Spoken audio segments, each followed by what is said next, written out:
Ceci est un livre audio autogénéré par Google. Première partie. Les intelligences en jeu face au travail de conception. Chapitre 1. Origami. Quelques techniques de conception pour l'art du pliage de papier. Une introduction à l'intelligence et à l'innovation en conception.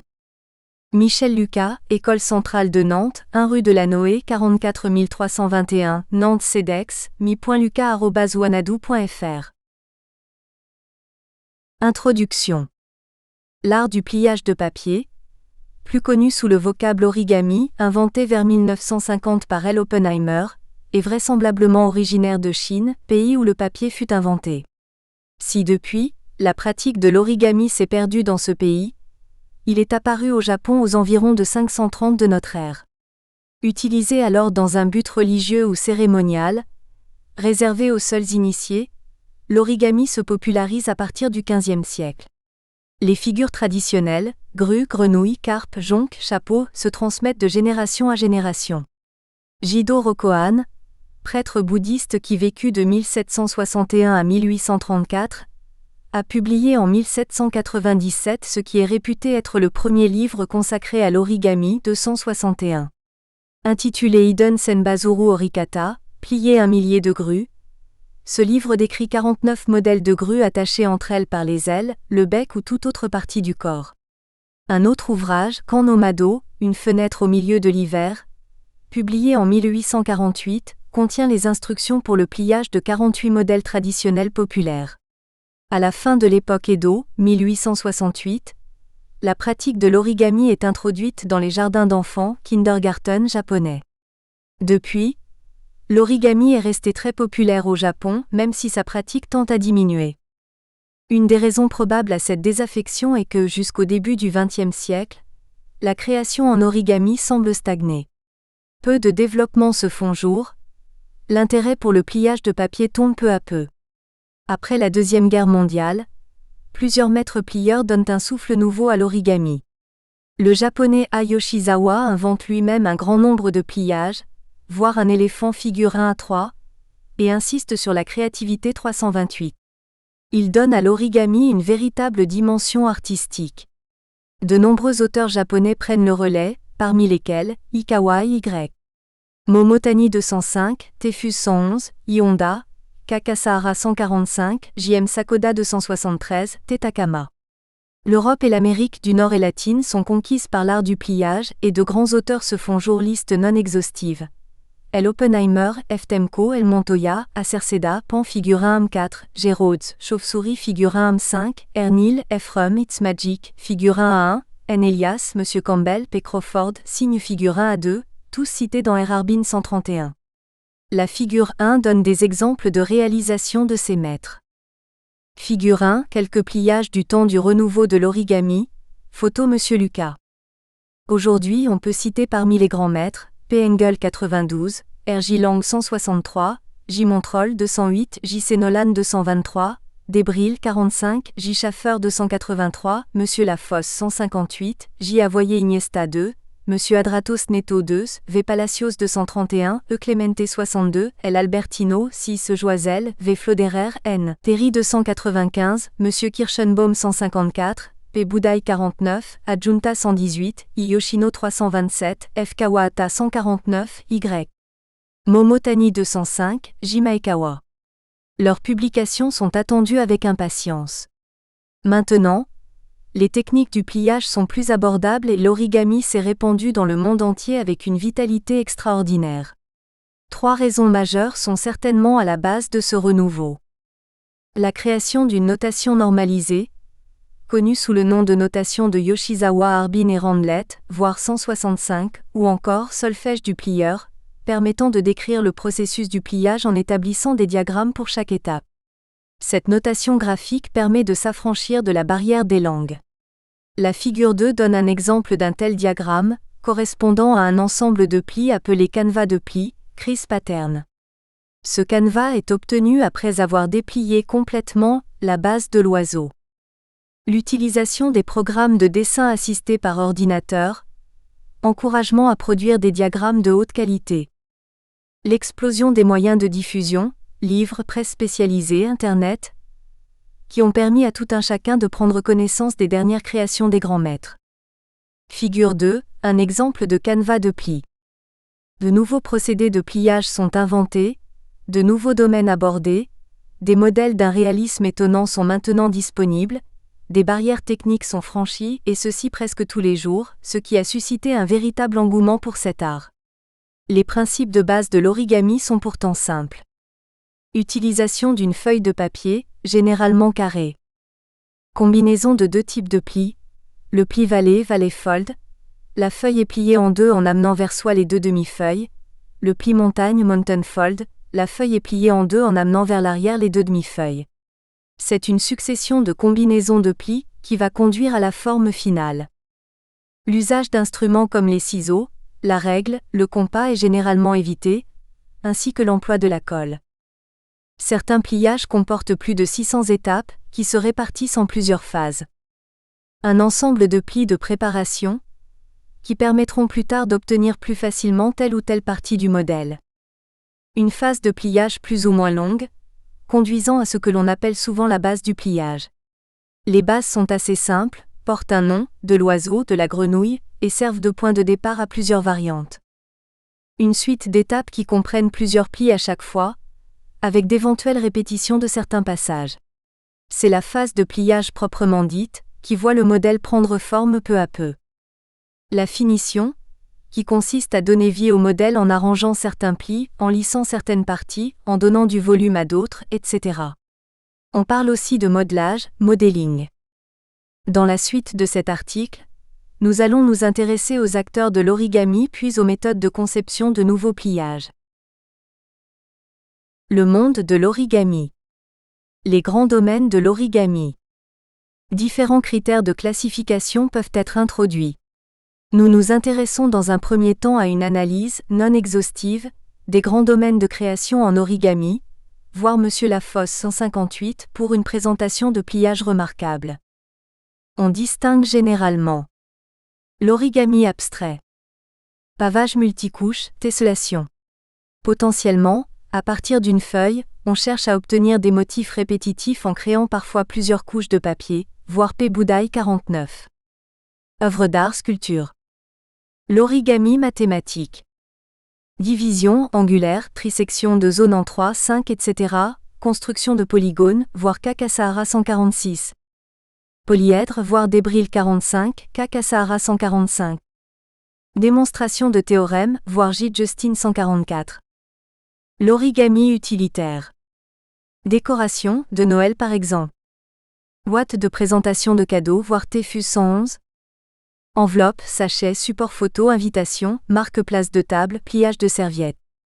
Jeu, bombe à eau, grenouille sauteuse, oiseau battant des ailes, chapeau, voir J. Salas 275, diable sortant de sa boîte, puzzle, etc. Échiquier et pièces d'échecs. L'origami figuratif. Fleurs, voir N. Fina Pillant 103, J.M. Sakoda 274. Insectes, voir L. Albertino 6, Adjunta 118, P. Boudaille 49, R.J. Lang 164, F. Kawahata et S. Nishikawa 150. Animaux terrestres, voir J. Montrol 208, Debril 45, R.J. Lang 167. Vie marine, poissons, crustacés, voir J. Montrol 209. Oiseaux, voir Y. Momotani 205.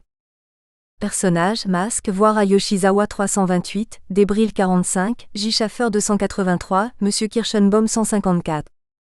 Dinosaures, voir F. Kawahata 149, I. Yoshino 326.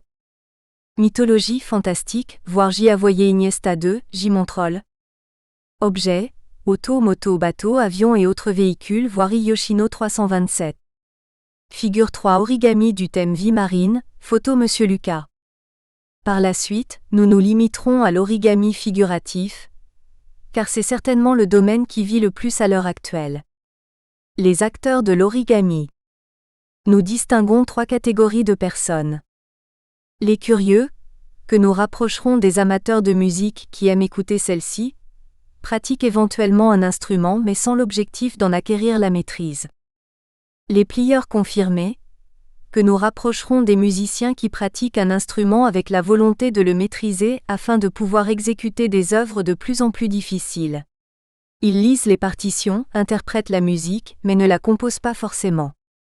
Les créateurs, qui ont pour pendant les compositeurs qui inventent de nouvelles musiques, écrivent de nouvelles partitions, éventuellement à destination de tel ou tel instrument ou personne.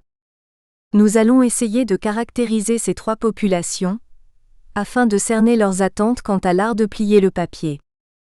Nous plaçons dans la catégorie des curieux les personnes pour qui l'origami n'est connu qu'à travers quelques pliages élémentaires, appartenant plutôt au domaine de l'ornementation, ou de la représentation très stylisée d'animaux ou d'objets, en particulier les avions.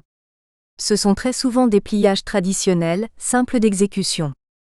L'origami est pour eux un simple passe-temps, souvent réservé aux enfants. Parfois, sa pratique est un support pédagogique. À l'école maternelle ou primaire, pour le soutien de l'attention, l'habileté manuelle et le repérage dans l'espace. Pour certains cours de mathématiques, construction géométrique. Pour la rééducation de certains handicaps. Les curieux de l'origami recherchent souvent des pliages correspondant aux critères suivants. Domaine présentant un intérêt fort. Résultat plaisant à regarder et immédiatement reconnaissable. Diagramme clair. Avec beaucoup d'explications littérales, voire de photos pour chaque étape, le débutant est souvent plus à l'aise avec des diagrammes qui n'utilisent pas les notations standards ou il préfère les photos qui lui semblent plus abordables.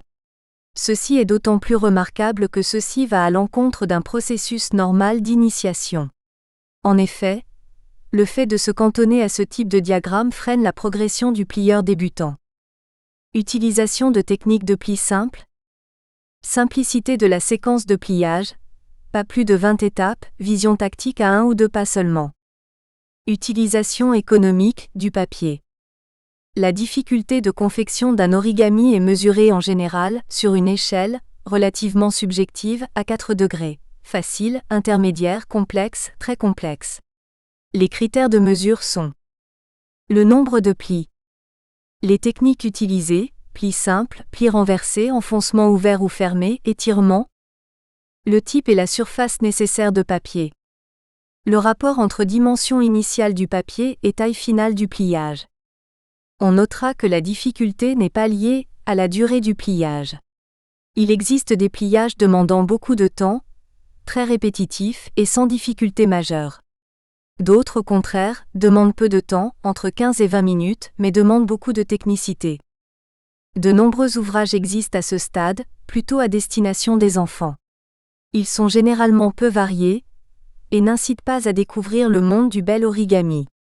Ce ne sont pas en général des ouvrages d'initiation, dans la mesure où ils n'utilisent pas les notations normalisées.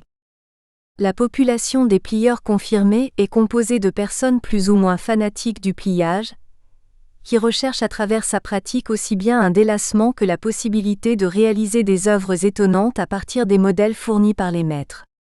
La recherche des diagrammes sous toutes leurs formes est une activité importante. La difficulté du pliage peut être quelconque, dans la mesure où le plieur aguerri maîtrise de mieux en mieux les différentes techniques et difficultés des pliages qu'il aborde. Les sources sont maintenant nombreuses, livres, revues, Internet. Chaque pays compte une ou plusieurs associations de plieurs. En France, le Mouvement français des plieurs de papier, MFPP http://www.mfpp.com, qui organise des réunions régulières voire des congrès annuels. Ces manifestations sont l'occasion d'échanger savoir-faire, diagrammes, informations diverses et permettent une diffusion et une promotion active de l'origami. Un exemple typique de comportement variant au fur et à mesure de l'acquisition de savoir-faire en origami est celui tenu vis-à-vis du matériau de base, le papier. Très souvent, lorsqu'il commence à découvrir l'univers de l'origami, le plieur cherche à se procurer du papier dit spécial pour origami. Il s'agit de papier souvent d'origine japonaise, carré, parfois bicolore, un côté blanc et l'autre coloré ou deux faces de couleurs et de motifs différents. Rapidement, ce papier spécial s'avère peu utilisable, à cause de la difficulté de trouver de formats de grande taille, ou parce que la texture du papier se prête peu à certains pliages difficiles, sans parler du coût de tel papier et la difficulté à s'en procurer. Dans un deuxième temps, le plieur confirmé commence à utiliser du papier ordinaire comme du papier pour imprimante, A3 recoupé, ou du papier craft. Si les couleurs et les motifs deviennent moins chatoyants que dans le cas des papiers pour origami, le coût chute fortement, les grandes tailles deviennent accessibles, et il est facile de se procurer ce type de papier. Très rapidement, le plieur confirmé utilise tout type de papier qui lui tombe sous la main, papier cadeau, serviettes en papier, journaux, etc. Ce qui lui permet d'acquérir un sens de ce qui est faisable avec tel ou tel type de papier et de ne jamais rester démuni. Enfin, dernière étape, le plieur confirmé cherchera à fabriquer son propre papier, en particulier en utilisant les techniques de contre-collage de papier de soie et de feuilles d'aluminium, backfoil paper. Ce type de papier contre-collé, appelé encore papier sandwich, assure une bonne pérennité au résultat, ce qui n'est pas le cas des papiers ordinaires qui ont tendance à se détendre avec le temps. Signalons pour terminer que, toujours pour assurer la pérennité de leurs œuvres, certains plieurs utilisent des grammages importants, à partir de 150 grammes, en pratiquant une technique de pliage sur papier humide, wet folding. En résumé, le comportement vis-à-vis du papier varie beaucoup, avec des moments où le papier n'a aucune importance, confection de brouillon, passe-temps en cas d'ennui, et d'autres où son choix est capital, œuvre à présenter, à offrir. Les plieurs confirmés, lorsqu'ils réalisent un pliage, ont en général une vision tactique englobant plusieurs étapes consécutives. Une séquence de pliage exécutée une première fois puis répétée est assimilée à un seul objet de pliage. Exemple, production de la énième pâte. Certaines séquences de pliage, par exemple conduisant à la formation d'une tête ou à la formation de pattes, de griffes, etc., sont reconnues immédiatement et ne demandent plus d'effort d'analyse. Les plieurs confirmés ont d'ailleurs pour habitude, en préalable au pliage, de lire entièrement l'ensemble des diagrammes, pour en détecter les différentes phases, analyser les principales difficultés à venir. Certains plieurs apprennent même par cœur les séquences de pliage, pour plier sans être obligés de regarder les diagrammes, ce qui donne fluidité et dynamisme au processus de réalisation. Le plieur confirmé s'intéresse en général à une variété de domaines, même si tel ou tel domaine a sa préférence. Les possibilités qui lui sont offertes aujourd'hui le poussent inévitablement à se poser la question : comment sont conçus ces modèles ? En effet, une telle ingéniosité au sens ingénierie apparaît, que le simple fait de plier finit par ne plus suffire et que l'on souhaite à son tour créer de nouveaux modèles. Le monde des créateurs est constitué des maîtres dans l'art du pliage. On les nomme aussi maîtres plieurs. Ils sont évidemment tous plieurs confirmés, mais apportent la touche d'inventivité qui leur permet de proposer de nouveaux modèles à la communauté de l'origami. Il s'agit en général d'un besoin inné, qui les pousse à créer de nouveaux objets plutôt que de reproduire ce qui a été inventé par d'autres. Il est intéressant de connaître quelques règles du jeu que s'imposent, ou pas, ces maîtres. Par exemple, on reconnaît l'origami strict ou pur. Au fur et à mesure que les capacités des plieurs augmentaient, un ensemble de règles non officielles gouvernant ce qui était interdit et ce qui ne l'était pas a vu le jour, particulièrement en Occident. Les principales règles sont une seule feuille carrée, blanche des deux côtés, pas de découpe, pas de colle. La reproductibilité du pliage fait partie de cet ensemble de règles. L'origami avec des découpes, création d'appendices ou de zones particulières. Ce type d'origami était très répandu au début. L'ouvrage de Gérocoan 261 et le Kan no Mado font un ample usage de ces découpes ou fentes. Aujourd'hui encore, les maîtres japonais n'hésitent pas à utiliser ces artifices. L'origami a plusieurs feuilles, de 2 à plusieurs dizaines de feuilles, permettant de créer indépendamment des parties de l'objet, puis de rejoindre entre elles les parties à l'aide de mécanismes d'accrochage. On trouve ainsi des animaux en 2 pièces, des squelettes de dinosaures en 20 à 30 pièces, voir Yoshino 326-327, des fleurs composées. Y. Esperluetka Shumakov sont des experts dans ce domaine. L'origami modulaire. Assemblage de modules identiques, souvent très simples, constitués en général d'une seule feuille. Le nombre de modules peut être très important. Les modules sont assemblés sans colle pour former des objets tant second que 3D, décoration, polyèdre, boîte, voire téfuse. 111 pavage. Le débat fait rage entre les tenants de l'origami strict, voire en particulier J. Schaffer 283, et les autres, l'idée de base étant que si l'on peut faire quelque chose avec une seule feuille sans découpage, pourquoi utiliser plusieurs feuilles, notion d'économie de moyens, ou pourquoi pratiquer des fentes et des découpes, non-respect de l'intégrité du papier. Même si le débat peut paraître vain, on ne peut que constater que le fait de se limiter à l'origami strict a conduit aux plus grandes prouesses techniques et aux plus grandes avancées. Les créateurs travaillent avec une vision stratégique de leur modèle.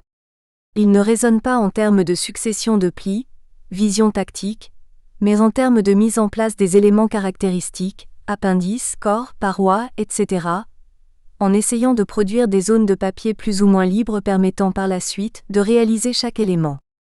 Une des préoccupations est alors de déterminer le nombre de pointes, futurs appendices, leur emplacement, leur proportion et d'être capable dès lors de reporter tous ces éléments sur la feuille de papier.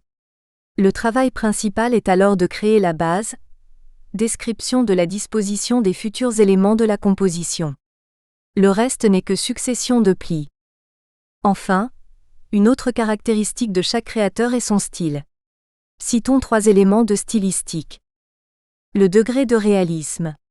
On va de la stylisation extrême, origami minimaliste, à la représentation très détaillée, insectes, animaux, en passant par une simplification des caractéristiques qui conduit à des représentations plus ou moins stylisées. Pendant longtemps, les auteurs japonais ont pratiqué un origami très dépouillé, proche de la culture populaire japonaise, voir S. Esperluette M. Biddle 29. Le pliage ne devait pas être simplement la copie d'un objet réel, mais au contraire être une forme possédant suffisamment des caractéristiques essentielles de cet objet pour être à la fois reconnaissable et attractif. Cependant, sous l'influence de Hayoshizawa 328, une plus grande liberté a été prise, visant à se rapprocher de la réalité. Les modèles semblent plus vivants. Les plieurs occidentaux ont toujours cherché à créer des œuvres se rapprochant le plus possible du réel. Ceci est particulièrement vrai des pliages d'animaux ou d'insectes. La figure 4 donne quelques exemples de pliages d'insectes. Figure 4, quelques pliages d'insectes, photo Monsieur Lucas. L'esthétique du modèle. Il s'agit de ce que l'extérieur du modèle donne comme perception. Il est évident que, comme la base du travail est le pli suivant une droite, un élément de style est la perception que l'on peut avoir des figures géométriques voulues ou artefacts du pliage. Certains plieurs cherchent à exagérer l'impact des lignes droites, auxquelles notre système visuel est très sensible, d'autres au contraire vont chercher à les masquer, en particulier lors de la phase de finition. La grue traditionnelle est un bon exemple d'un mélange de styles. L'œil est attiré par les longues lignes droites qui bordent le cou, le bec et la queue. L'œil apprécie également les ailes légèrement courbées lors de la phase de finition. Le mouvement de renouveau de l'origami, qualifié parfois de origami moderne, cherchait à mettre en valeur la beauté de la ligne droite et des formes géométriques. Au contraire, Hayoshizawa a cherché la beauté dans des bords arrondis et dans des formes créées par une approche plus sculpturale, voir un de ces éléphants figure 1-3. Beaucoup de plieurs américains sont de formation scientifique. Ils utilisent alors des normes esthétiques fondées sur la simplicité géométrique. Aujourd'hui, la droite n'est plus si prisée et certains créateurs travaillent tout en courbe et modelé, voir le gecko de H. van Goubergen, figure 14-3, ou l'aigle de mer de L.C. Cheat, 87, page 225. La technicité du pliage. À partir d'une même base, des tactiques différentes peuvent conduire à des modèles complètement différents en apparence. Un peu d'habitude permet de reconnaître un créateur en fonction des stratégies et tactiques de pliage qu'il utilise. Ainsi, R.J. Lang 163-164 a en général une approche très technique, très complexe, faisant usage de nombreux procédés difficiles à mettre en œuvre, pli enfoncé fermé, closed sync, retournement, unsync, pliage en accordéon, box splitting, qui finissent par conduire à un résultat d'apparence un peu rigide. Au contraire, J. Montrol 208 utilise des techniques moins complexes mais qui donnent une touche de vie finale très parlante à tous ses modèles. On peut parler de véritable élégance du pliage, fondée sur une économie de moyens remarquable. Il est vrai également que les modèles de J. Montrol ont un parti pris de bonne simplification, et que l'on ne peut le comparer à d'autres plieurs qui, au contraire, recherchent la plus grande proximité possible avec l'objet représenté, voir par exemple les insectes de F. Kawahata, S. Nishikawa 150. 2 exemples de style. Le style Tsunajori. Dans le livre intitulé Iden Senbazuru Orikata 261, Jidō Rokohan, prêtre bouddhiste qui vécut de 1761 à 1834, décrit 49 modèles de grues attachées entre elles par les ailes, le bec ou toute autre partie du corps. Les modèles sont obtenus à partir d'une seule feuille de papier, en utilisant des systèmes plus ou moins élaborés de fentes. Ce type de pliage dit de style tsunajori, tsunagi connecté, ori plié, permet de constituer des ensembles de grues allant de 2 jusqu'à 97 dans le livre de Rokohan. En pratique, certains modèles permettent de constituer des ensembles aussi grands que l'on veut, en constituant de véritables tableaux. Si les indications de pliage sont très insuffisantes dans le livre original, des publications récentes M. Sakai, M. Sahara 271, 272, ont permis de relancer la connaissance de ce type de pliage qui demande beaucoup de doigté et de patience. Le pliage de la grue traditionnelle, l'un des plus célèbres en origami, est utilisé dans le monde entier comme symbole de paix et de santé. Il est obtenu à partir de la base de l'oiseau, dont le canevas de pli est donné figure 2.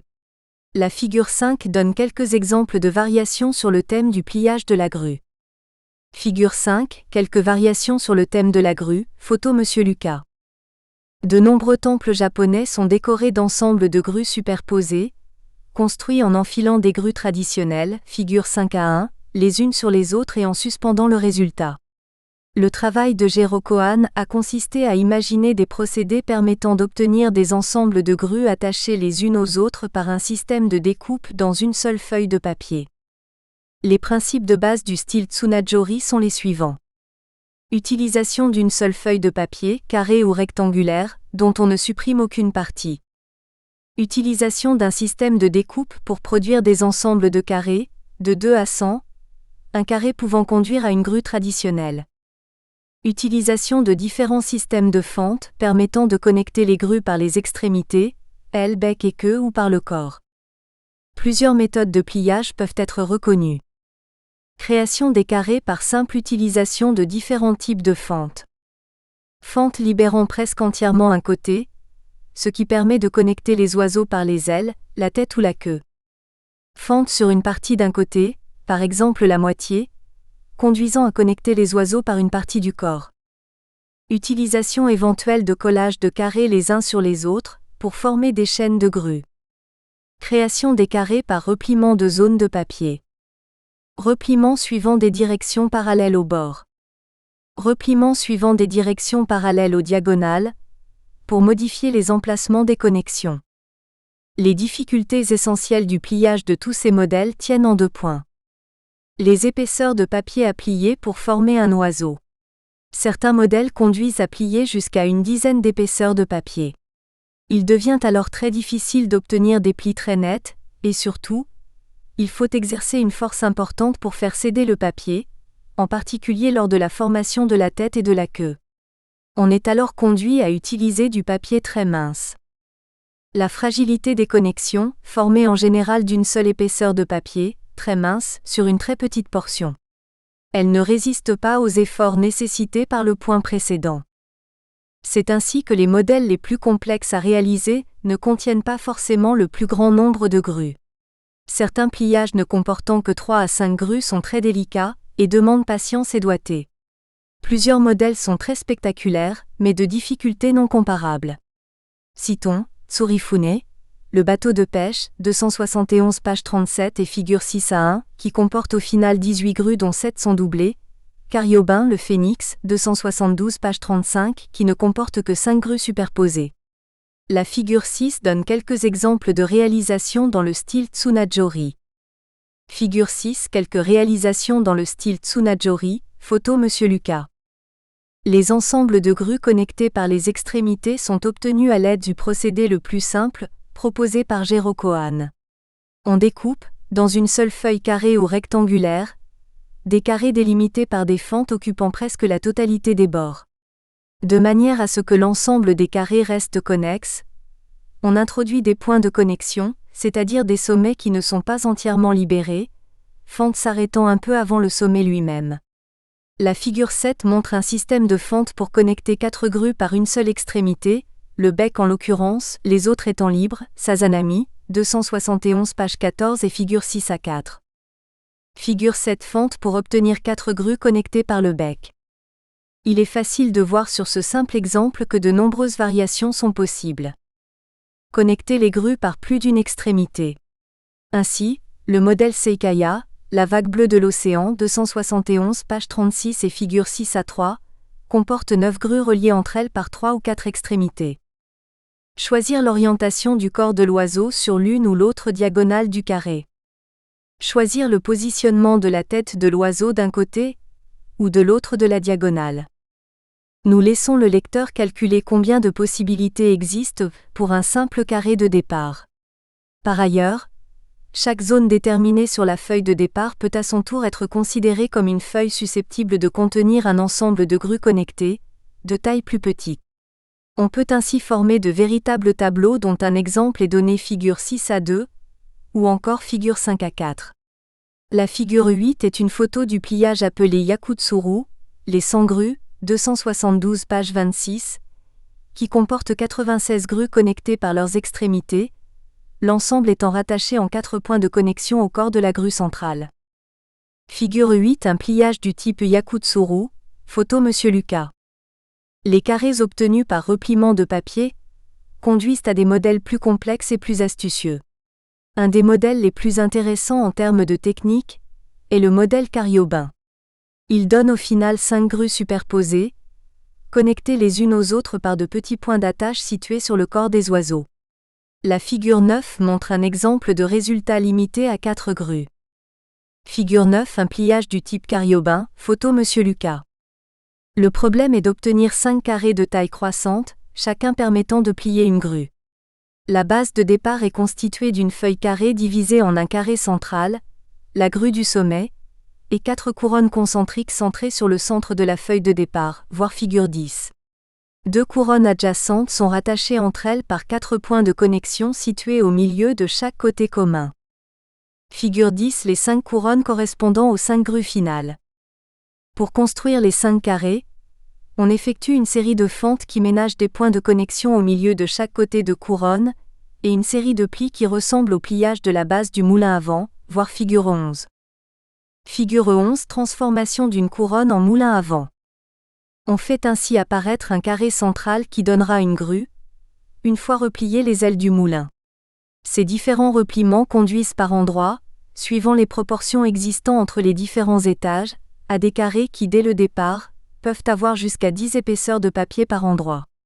C'est ce qui fait que le modèle Cariobin a la réputation d'être le modèle le plus difficile à plier de l'ensemble de l'œuvre de Jero Kohan.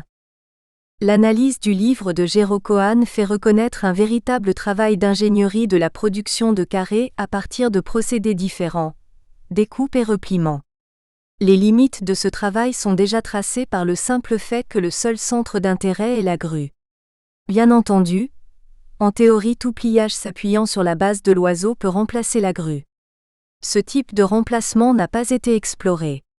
En restant dans le style Tsunajori, la création de véritables tableaux est envisageable, puisque toujours en théorie, tout carré peut accueillir l'un quelconque des modèles de Jero Kohan. Tout repose alors sur la dextérité du plieur, les difficultés techniques signalées plus haut ne disparaissant pas pour autant. Le style pliage en accordéon. Le style pliage en accordéon, box splitting, introduit aux environs de 1960 par N. Elias, a été imaginé pour favoriser de manière systématique la création d'appendices. Il est caractérisé par l'utilisation extensive de 2 familles de plis. Des plis parallèles au bord de la feuille, ou plis à 90 degrés, en général alternativement pli-vallée puis montagne. Ils permettent de réaliser des plis en accordéon, comme lorsque l'on crée un éventail avec une feuille de papier.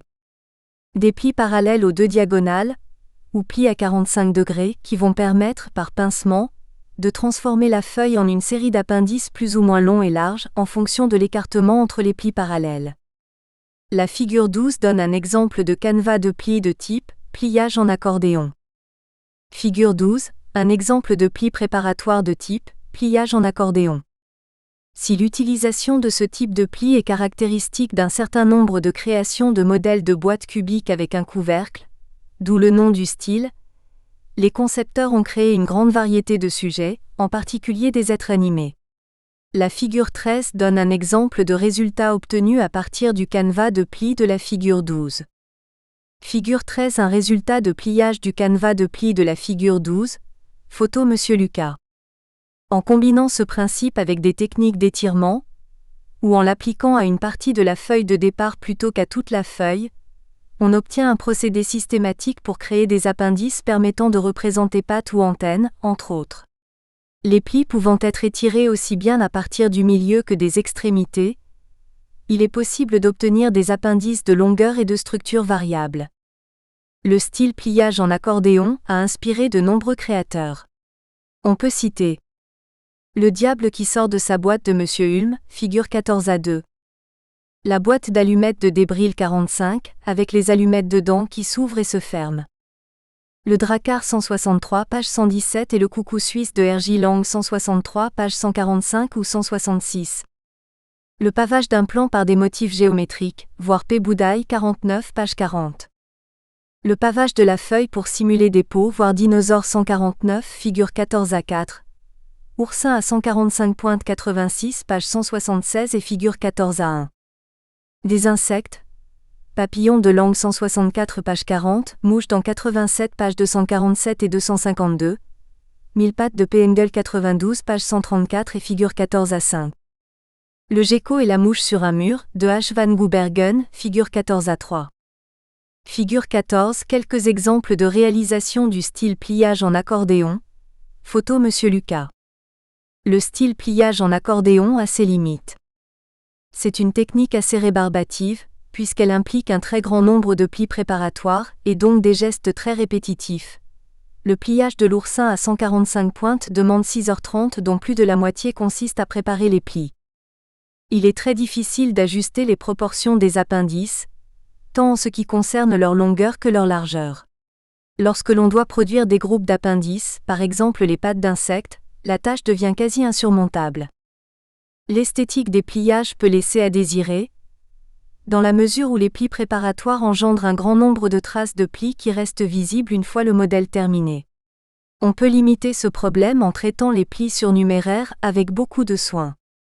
Si ce style de pliage avait quelque peu disparu, il revient à la mode puisque présent dans les forums les plus récents Tandaidan 2000. Il est à l'heure actuelle généralisé par utilisation de systèmes de plis formant des angles aigus, ce qui donne une plus grande richesse d'expression. Voir le hérisson de Ka Nakagawa 87 page 32 et figure 14A6. Concevoir un nouveau modèle. Les plieurs confirmés suivent en général 3 étapes dans leur progression dans la connaissance du monde de l'origami. Une phase de pliage invétéré, dans laquelle ils recherchent des modèles de tout type, de complexité croissante et utilisent toutes sortes de papiers. Durant cette phase, ils acquièrent une grande maîtrise technique et une connaissance des styles des maîtres plieurs. Une phase de création timide, passant généralement par la modification plus ou moins profonde de modèles existants ou par la création de modèles au hasard. Une phase d'invention où ils ressentent la nécessité de créer leur propre composition, de manière à contrôler totalement toutes les phases de la création d'un nouveau modèle. Bien entendu, ces phases peuvent se combiner et être plus ou moins courtes, voire ne jamais être commencées, suivant les capacités de chacun. La difficulté du processus de création est que 2 rôles sont mélangés. Un rôle d'artiste, avec sa vision personnelle du sujet et de son traitement. Un rôle d'ingénieur, avec sa capacité à identifier et résoudre les problèmes techniques qui lui sont posés. Nous décrivons ci-dessous quelques passages obligés pour l'acte de concevoir. Préparer la conception. 2 phases préliminaires semblent se dégager. Il faut d'une part connaître l'existant et ensuite avoir des idées. Détaillons successivement ces 2 aspects. Pour connaître l'existant, il s'agit par exemple de connaître, par la lecture ou la pratique, les domaines déjà abordés, et le degré de technicité associé. Les bases les plus courantes, qu'elles soient traditionnelles, cerf-volant kite base, poisson fish base, oiseau bird base, genouille frog base ou étendue, base doublée ou triplée, blind base étirée stretched base. Les bases plus élaborées des plieurs modernes voire J. Montrol 208, J. Schaffer J. 283. Les techniques élémentaires permettant d'obtenir des effets, pli renversé reverse fold, pli de pétale, pétale fold, oreille de lapin, rabbit fold, pli pivot, swivel fold, pli aplati, squash fold, enfoncement ouvert open sync ou fermé closed sync, etc. Il est impossible de donner une liste complète de ces techniques de base, mais les connaître permet de commencer à avoir une vision stratégique du pliage. Pour avoir des idées, la première étape passe forcément par le choix d'un sujet. Les différents auteurs sont d'accord pour dire que le monde de l'origami reste encore à explorer, même si de nombreux succès ont été obtenus. Parmi les différentes attitudes recommandées, citons. Rechercher l'originalité. Cette attitude peut conduire soit à enrichir un domaine déjà en cours d'exploration, de nouveaux animaux, de nouveaux crustacés, soit à aborder des domaines non encore explorés. J. Schaffer dans 283 recommande même d'ouvrir au hasard une page d'un dictionnaire et de créer des pliages correspondant aux mots que l'on trouve à cet endroit. Choisir un thème.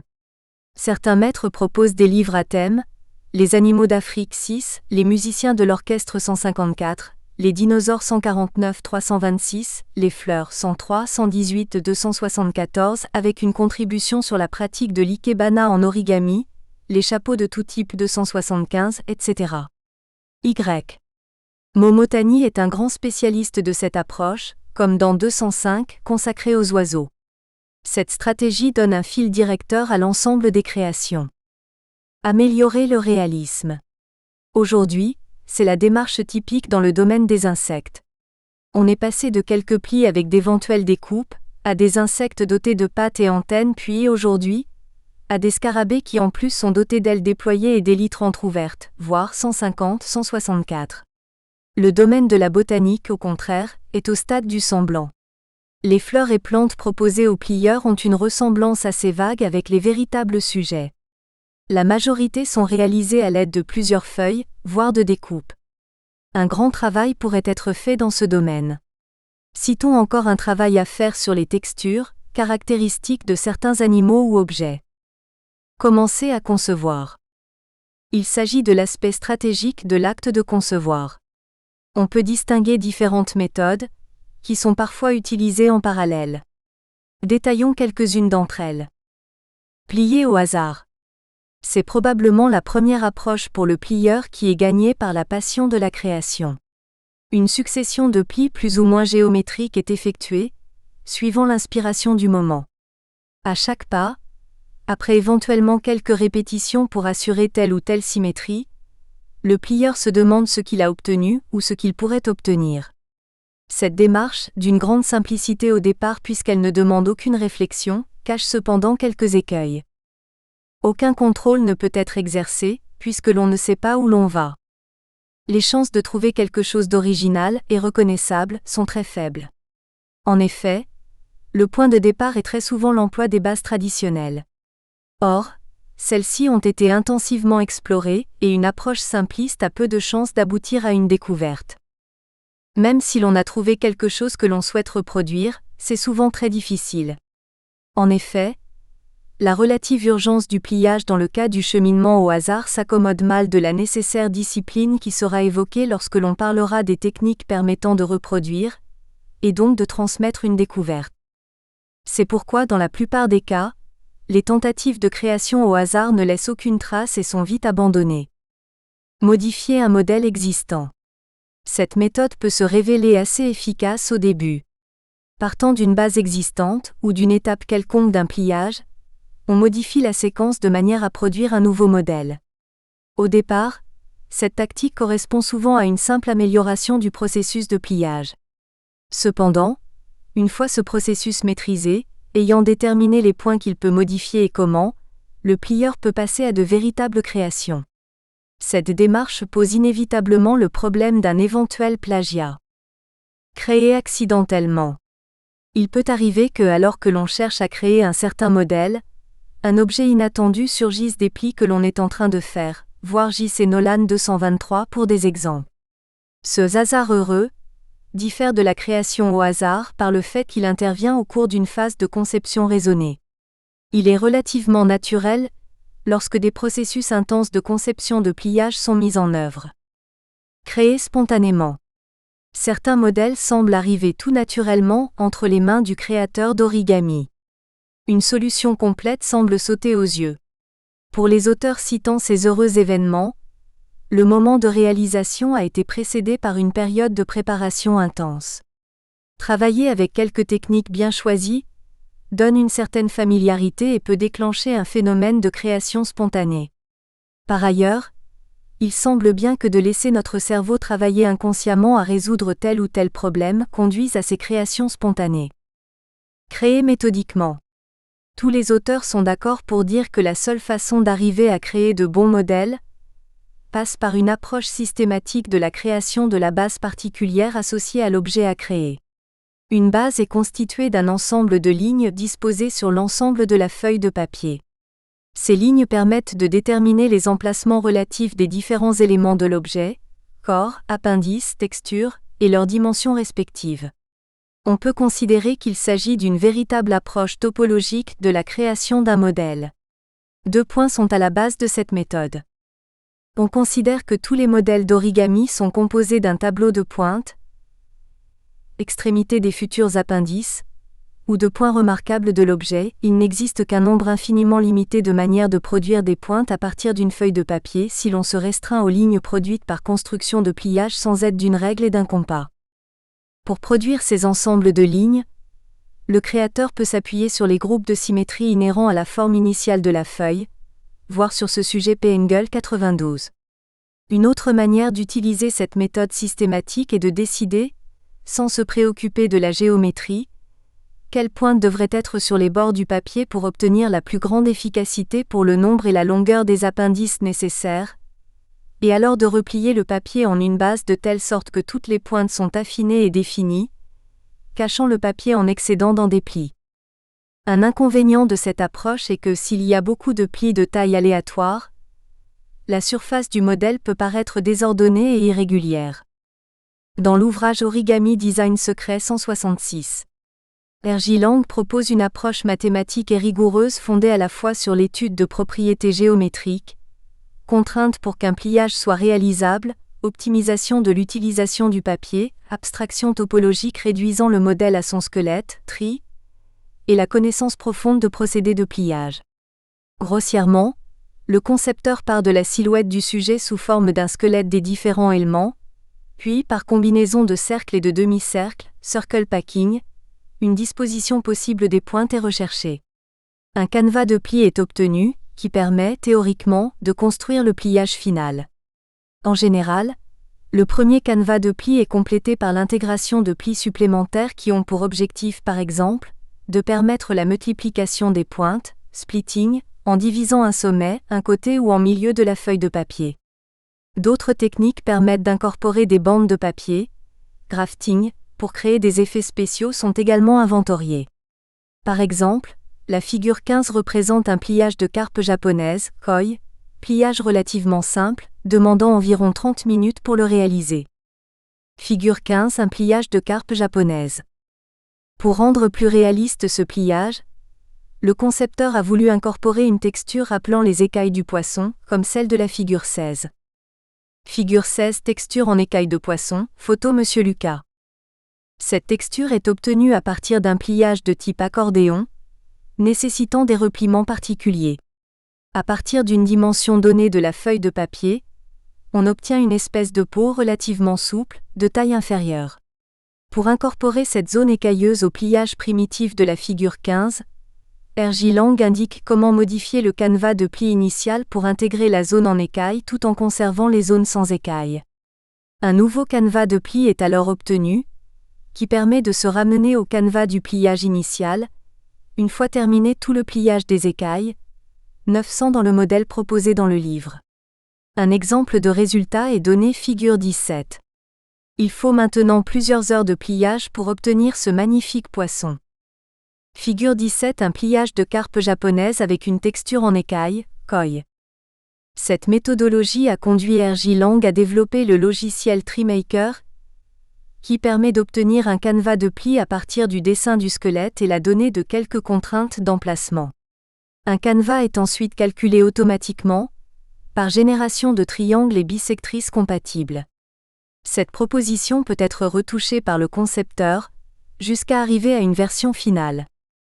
À supposer que l'on ait pu déterminer le canevas de pli idéal, un nouveau travail commence. Comment trouver les successions de plis qui vont permettre d'effectivement réaliser le pliage de la base et donc arriver au modèle final? C'est la partie la plus difficile, qui peut demander plusieurs années de travail. Certains canevas de plis restent impossibles à plier.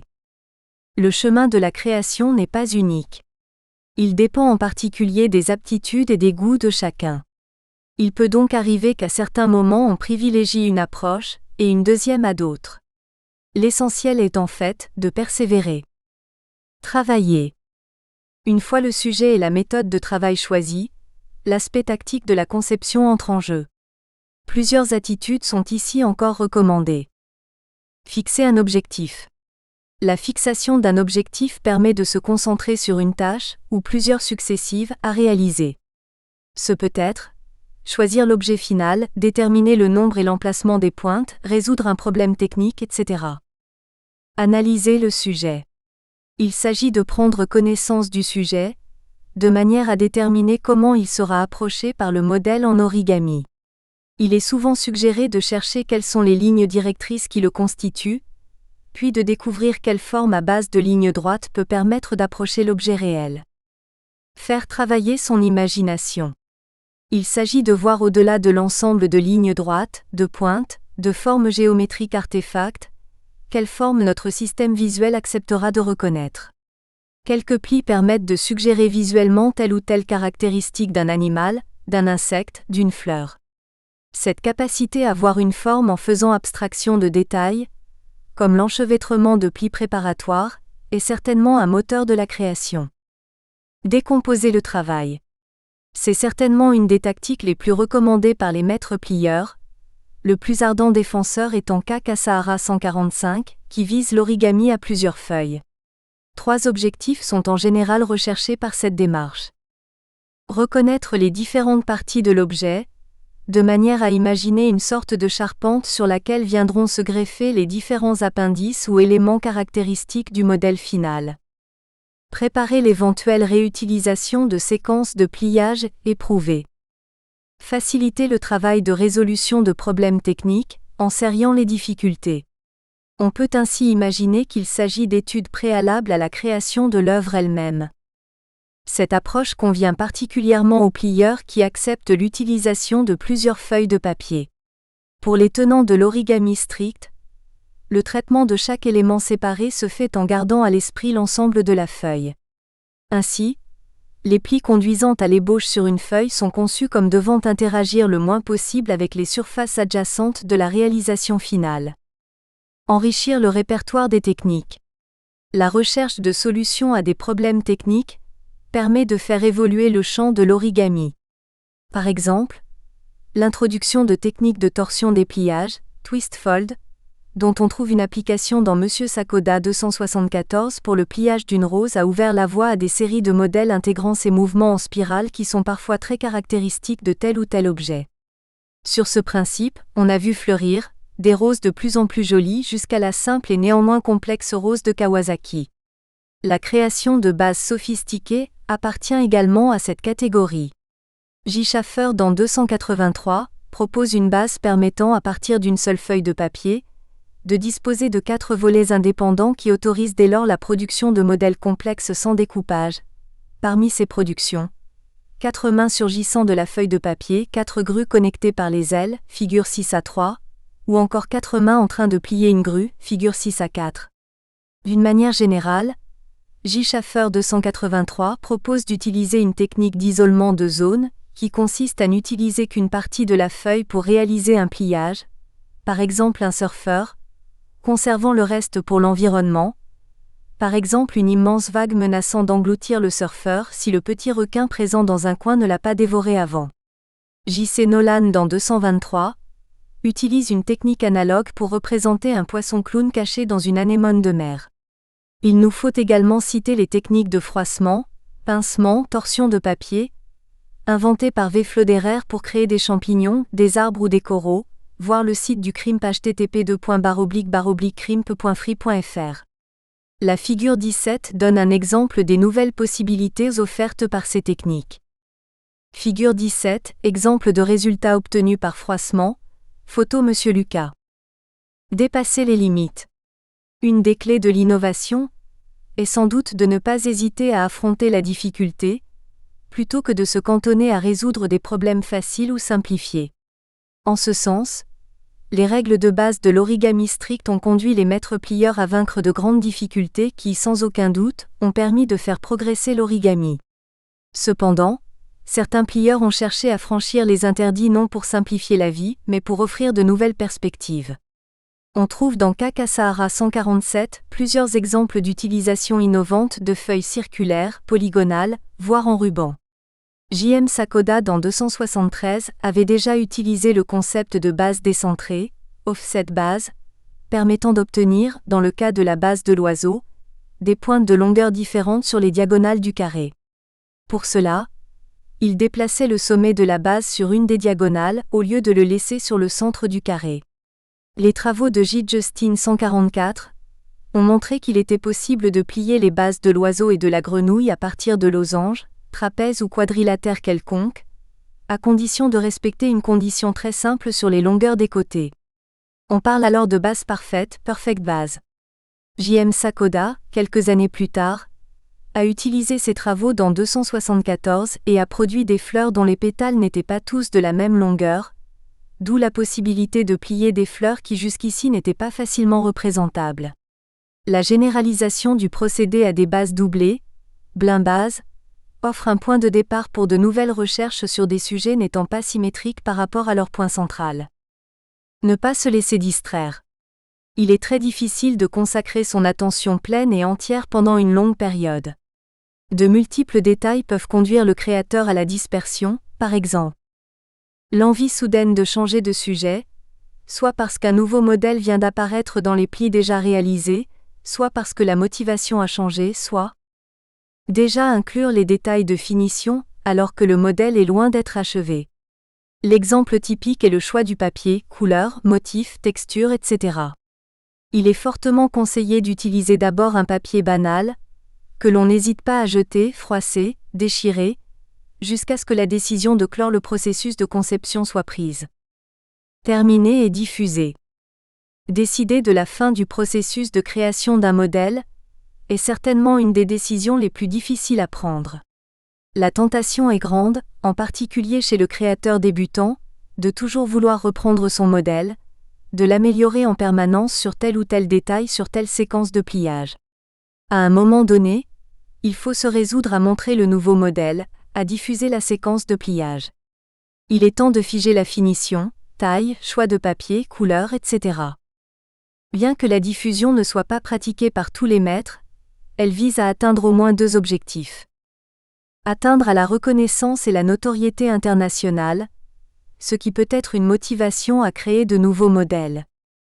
Participer au développement du monde de l'origami, en faisant partager au plus grand nombre possible de plieurs les avancées cachées dans le nouveau modèle.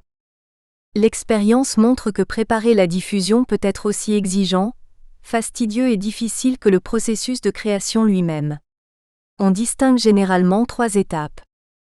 En cours de création, il faut noter pas à pas ce que l'on fait, de manière à être capable de reproduire la séquence de plis. Tous les moyens sont utilisés. Succession de pliages intermédiaires, croquis, texte, photos, diagrammes simplifiés. Une fois le modèle considéré comme achevé, il faut le reprendre pour établir des séquences de pliage simples, détaillées, reproductibles.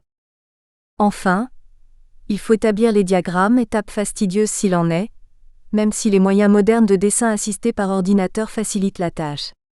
Il est nécessaire de cibler son public, plieur débutant, moyen ou confirmé, de manière à illustrer plus ou moins en détail le processus de pliage. On remarquera qu'une des difficultés majeures est que la phase de diffusion demande au créateur de quitter sa vision stratégique, qui traite de la globalité du modèle, pour la transformer en une vision tactique, formée d'une succession de plis plus ou moins indépendants les uns des autres. Conclusion. Il semble clair que l'origami se situe à l'intersection de deux mondes. Celui des artistes, À partir du moment où l'on considère qu'aujourd'hui l'origami a atteint le rang d'un véritable art de plier le papier. Les parallèles que l'on peut faire avec les problèmes de conception dans d'autres disciplines artistiques, musique, sculpture, peinture, sont tout à fait frappants. Celui des ingénieurs, dans la mesure où des problèmes techniques sont posés, qu'il faut les résoudre soit en réutilisant des techniques connues telles quelles ou modifiées, soit en inventant de nouvelles techniques. Là aussi, les qualités demandées à un ingénieur se retrouvent pleinement dans l'ingénierie de l'origami. Ces deux remarques conduisent à la conclusion évidente: quel que soit le domaine dans lequel un amateur, même éclairé, veut développer ses propres créations, il ne suffit pas de connaître l'ensemble des éléments de la théorie de la conception et l'ensemble des techniques de réalisation associées à ce domaine. Il faut encore une bonne dose de génie et le déclic libérant l'énergie créatrice. Remerciements. Je tiens à remercier PDA, qui m'a invité à m'exprimer devant les élèves de Centrale Lille et m'a ainsi conduit à préparer cet article. Les suggestions et critiques avisées de L. Albertino, V. Floderer, J. Gou, M. Grand, J. Justine et V. Ozel ont contribué grandement à améliorer ce texte. Chapitre 2.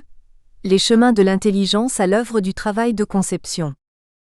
Philippe Dehaye, École centrale de Lille, BP 48, 59 651 Villeneuve d'Ascq CEDEX, philippe.dehaye@ec-lille.fr. Introduction. Nous entendrons ici l'activité de conception dans le sens général, voire générique, d'une activité d'élaboration d'un projet de réalisation, et non comme la réalisation elle-même de ce projet 329. Autrement dit, en premier lieu, nous envisagerons cette activité quelle que soit la nature de ce qui est en conception, objet, système ou service par exemple, et en second lieu, nous nous focaliserons sur ce qui précède, anticipe, préside, etc., à la réalité de l'objet, système ou service, à savoir les modalités, moments et phases qui voient son émergence et sa description. De multiples tentatives de précision sinon de définition de la conception existent, de Plaut à Estiszkiewicz en passant par exemple par H. Simon. Concevoir, c'est chercher quelque chose qui n'existe pas encore et pourtant le trouver. Plaut.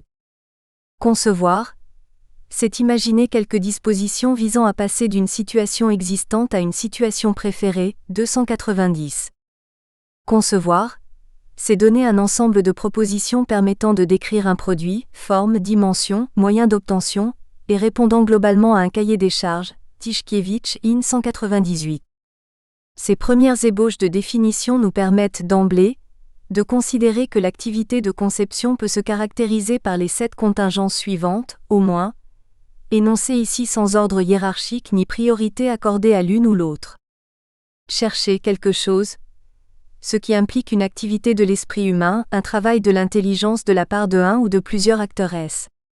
Ceci implique l'existence, sinon la reconnaissance, de un ou de plusieurs acteurs concevants. Quelque chose qui n'existe pas encore, ce qui implique de reconnaître une dimension téléologique à l'activité de conception. Il s'agit d'aller vers quelque chose de neuf, au sens de n'existant pas auparavant et non nécessairement d'innovant, que cette chose soit une entité matérielle, un produit par exemple, ou immatériel, une stratégie par exemple. Trouver les formes et les dimensions de cette chose, ce qui implique de travailler à la fois dans le domaine des configurations et dans celui de la mesure, en parvenant à un résultat et à une capacité de réalisation. Imaginer des dispositions, un dispositif qui y parvienne, ce qui implique cette fois une organisation humaine et logistique associée à des processus de résolution, des processus de production et de fabrication. Une réponse à un cahier des charges, ce qui implique de considérer des fonctionnalités, des usages, des pratiques pour un marché, un commanditaire ou un client. Avec des préférences, ce qui implique d'accepter qu'il y ait de la part de différents acteurs de la conception, des intentions et des finalités, sinon des désirs ou des souhaits. Une description anticipative, ce qui implique des outils de représentation, des langages, des procédures pour matérialiser le futur produit, système ou service, autant que ses moyens d'obtention. On remarquera d'abord que ces caractéristiques supposent que l'on peut parvenir à représenter très précisément le résultat de l'activité de conception, le futur produit, système ou service, sans que, pour autant, les modalités par lesquelles ce résultat advient soient elles-mêmes précisément identifiées. Tout juste aura-t-on pu noter que l'activité de conception implique, à la fois, une activité de l'intelligence, une production de l'esprit humain, et une activité sociale et organisationnelle, un dispositif collectif et social. La plupart des travaux sur la conception mettent justement en avant cette part sociale et organisationnelle que cette activité sustend dans le contexte professionnel. On citera par exemple M. Conan 67 ou R. Prost 249 dans le domaine de l'architecture, C.H. Midler 200 dans le domaine de la conception de produits manufacturiers, B. Latour 169 et M. Calon 54 dans le domaine de la recherche ou de l'invention de systèmes. La plupart de ces travaux mettent l'accent sur la part collective, en termes de coopération et d'organisation, de la conception. Ce faisant, l'individu est nécessairement atténué mais ce faisant également, la part d'intelligence à l'œuvre de la conception y devient le plus souvent réduite quand elle n'est pas, plus radicalement, réfutée. La vision mythique de l'innovation fait la part belle aux créateurs inspirés et solitaires ou à la rigueur en petits groupes. Mais la création d'un produit industriel moderne est très éloignée des carnets de dessin de Léonard de Vinci. La conception n'est plus affaire d'individus, c'est une affaire d'organisation, Midler. Seuls quelques rares travaux de recherche à caractère empirique ou pragmatique, Devinck 312, W.G. Vicenti 309, ou parfois à visée modélisatrice, Gilles Lemoigne 172-174 pp. Boudon 40, la mit en scène. À moins que cette intelligence à l'œuvre ne soit envisagée au service de tentatives d'exploration de l'intelligence elle-même, le plus souvent dégagée cette fois, des contingences sociales et organisationnelles de conception qui la mobilisent, ou des outils informatiques le plus souvent qui permettent de l'assister, WVC 313, J. Ferber 101. Une grande part de cette absence de prise en compte tient vraisemblablement au fait qu'il est extrêmement difficile de capter les ressorts de cette intelligence. Et comme le disait P. Valéry dans 303, l'étonnement dépasse tout, lorsqu'on s'aperçoit que l'auteur dans l'immense majorité des cas est incapable de se rendre lui-même compte des chemins suivis et qu'il est détenteur d'un pouvoir dont il ignore les ressorts. Il ne peut jamais prétendre d'avance à un succès. Par quel calcul les parties d'un édifice, les éléments d'un drame, les composantes d'une victoire arrivent-ils à se pouvoir comparer entre eux ? Par quelle série d'analyses obscures la production d'une œuvre est-elle à mener ? D'une certaine manière, la célèbre métaphore maritime de P. Václavík 317, proposée pour nous faire comprendre la complexité de certains phénomènes de correspondance entre le monde réel et l'invention de la réalité par l'esprit humain, peut témoigner de la difficulté qu'il y a dès lors à cartographier, trouver des repères, des phares, des balises, etc., l'exercice de l'intelligence à l'œuvre de la conception. Comme P. Valéry, Václavík 317 insiste sur la difficulté de l'acteur à se rendre compte du chemin suivi. Par une nuit sombre et orageuse, un capitaine doit, sans balise ni rien qui puisse l'aider dans sa navigation, traverser un détroit qui ne figure sur aucune carte maritime. Dans cette situation, ou bien il échoue son bateau sur les rochers, ou bien il passe le détroit et retrouve la sécurité de la pleine mer. S'il perd à la fois le bateau et sa vie, son échec prouve que la route qu'il avait choisie n'était pas la bonne. Si par contre, il traverse le détroit, son succès prouve simplement que littéralement son bateau n'est pas entré en collision avec la forme et la nature, autrement inconnues, de la voie navigable. Mais il ne le renseigne en rien sur le degré de sécurité ou de danger dans lequel il se trouvait à chaque moment de la traversée. Le capitaine a traversé le détroit comme un aveugle.